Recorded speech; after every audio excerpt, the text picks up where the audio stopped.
የሆነ ባህላዊና መንፈሳዊ ይዘት ያለው የጉራጌ ልጃገረዶች ከሰሞነ ሕማማት እስከ ዳግመ ትንሣኤ ድረስ የሚከውኑት ጨዋታ ነው።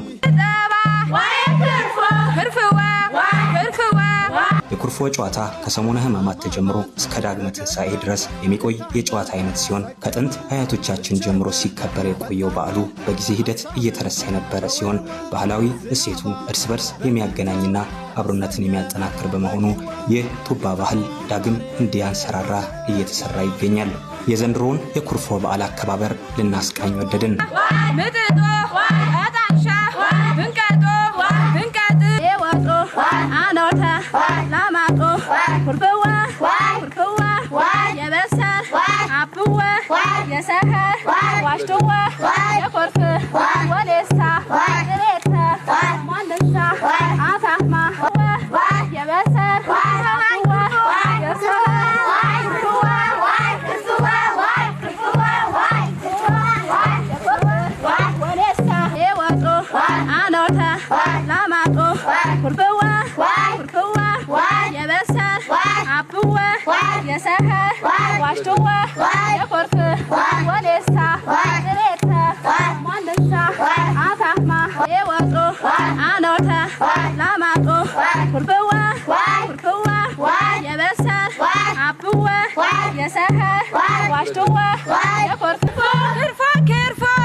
ቀበሌ ገና ጎጥ የገብጥ እንቦ የመጣው በድሮ እንትን በእናቶቻችን ሲሆን እና ደግሞ ክርፎ የሚጀመረው ከክርስቶስ ትንሣኤ በፊት ነው። ሲጉጉት ነው የምንጠብቀው።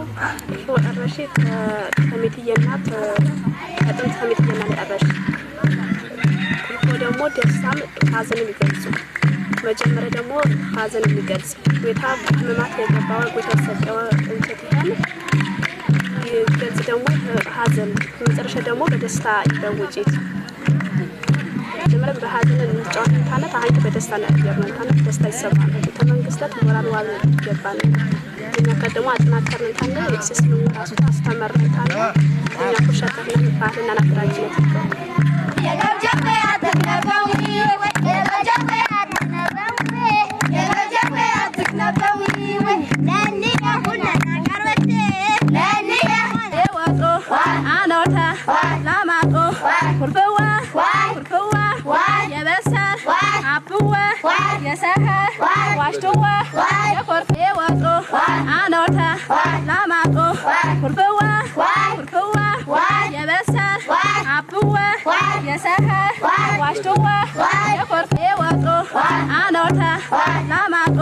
Kurba